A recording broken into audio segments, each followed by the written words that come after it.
Halo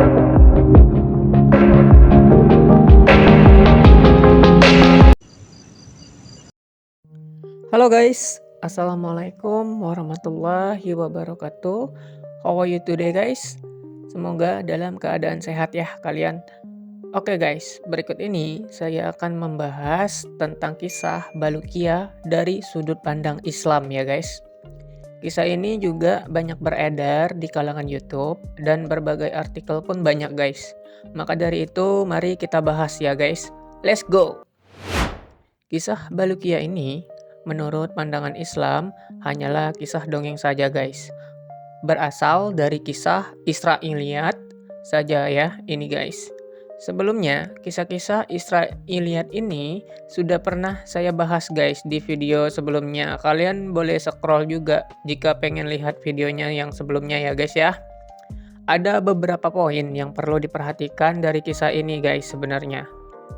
Bisa diambil yang positifnya dan yang negatifnya dibuang jauh-jauh ya guys ya. Dan kalau hanya untuk membacanya saja mah boleh-boleh aja guys. Kecuali untuk diimani jangan guys. Karena balik lagi untuk umat muslim yang harus kita imanikan yaitu Al-Quran guys.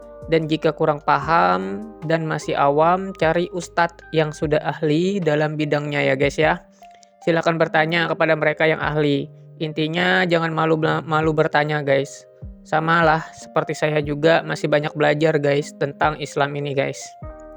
Oke, kita cerita sedikit tentang kisah Balukia ini ya guys ya. Jauh sebelum masa Nabi Muhammad, terkisah seorang pemuda bernama Isya. Ia merupakan keturunan Bani Israel yang kerap membaca kisah terdahulu. Beliau juga merupakan seorang ulama.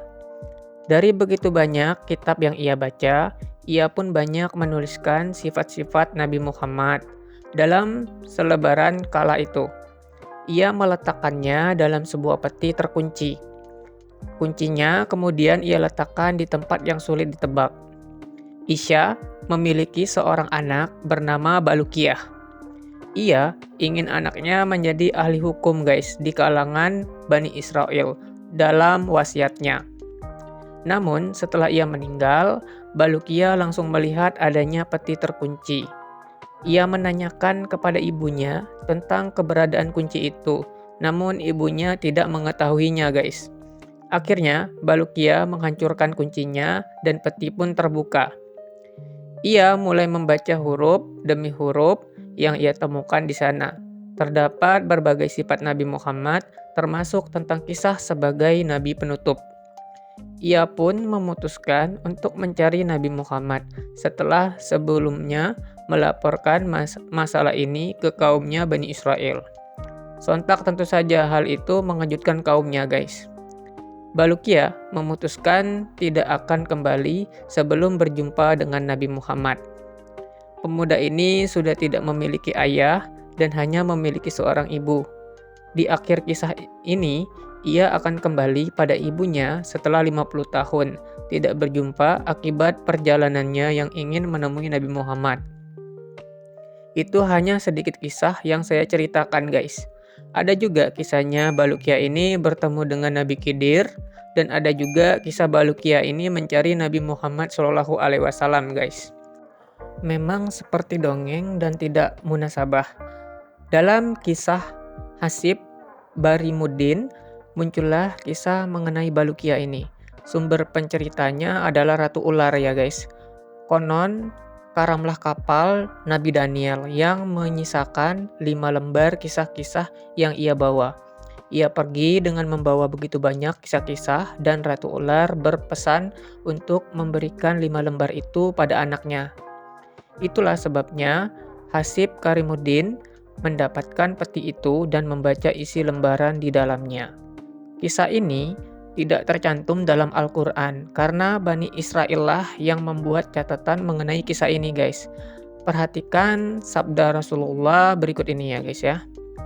Janganlah kamu menganggap para ahli kitab itu benar dan jangan pula menganggap mereka berdusta. Ucapkanlah aku beriman kepada Allah atas apa yang diturunkan kepada kami dan kepadamu. Adapun kisah ini termasuk dalam kisah Israiliyat yang bersumber dari Bani Israel. Kaum ini merupakan anak cucu dari Nabi Ishak. Kisah Israiliyat ini konon cenderung mengada-ada, menakut-nakuti dan melebih-lebihkan, sehingga tidak jelas sumber dan keakuratannya guys. Sekarang kita akan bahas, bolehkah menceritakan kisah Balukia ini ya guys ya. Kisah Balukia ini guys termasuk dalam Israiliyat yang menceritakan sesuatu hal sebelum kemunculan Nabi Muhammad. Banyak kisah-kisah yang terkandung di dalamnya dengan tujuan menyampaikan pesan tertentu. Kisah ini banyak dicari bangsa Arab untuk memecahkan misteri dalam Al-Quran yang dianggap kurang lengkap.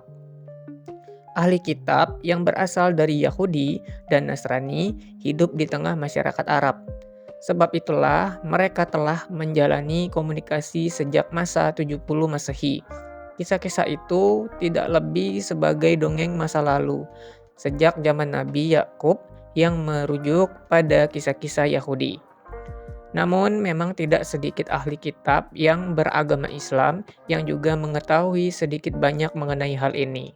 Tidak semuanya palsu, contohnya terkait sifat-sifat Nabi Muhammad SAW. Bahkan dalam Al-Quran juga terdapat ayat mengenai atau menanyakan sesuatu kepada ahli kitab. Dalam surat Yunus ayat 94 menjelaskan bahwa sebenarnya orang-orang yang bertanya kepada ahli kitab adalah orang yang ragu-ragu. Padahal telah turun kebenaran atas kita. Hadis Rasulullah menyebutkan bahwa sampaikanlah tentangku walau seayat, dan tidak apa menceritakan apa yang diketahui dari Bani Israel tentang Nabi. Namun apabila terdapat kedustaan, bersiaplah dengan adanya siksaan Allah. Jadi tidak ada yang salah dalam menceritakan mengenai kisah-kisah yang ada dalam kitab Bani Israel ini guys. Hanya saja tidak dapat dipastikan kebenarannya. Kisah Israiliyat ini tidak dapat dijadikan patokan hukum maupun patokan akidah ya guys. Sekalipun di dalamnya kisah dan kitabnya tidak ada yang bertentangan dengan Islam. Oke lah guys, selesai guys videonya. Semoga ini bisa bermanfaat untuk kalian. Akhir kata saya ucapkan wabillahi taufiq wal hidayah. Wassalamualaikum warahmatullahi wabarakatuh. Don't forget to subscribe, like, and comment ya guys ya. Bye.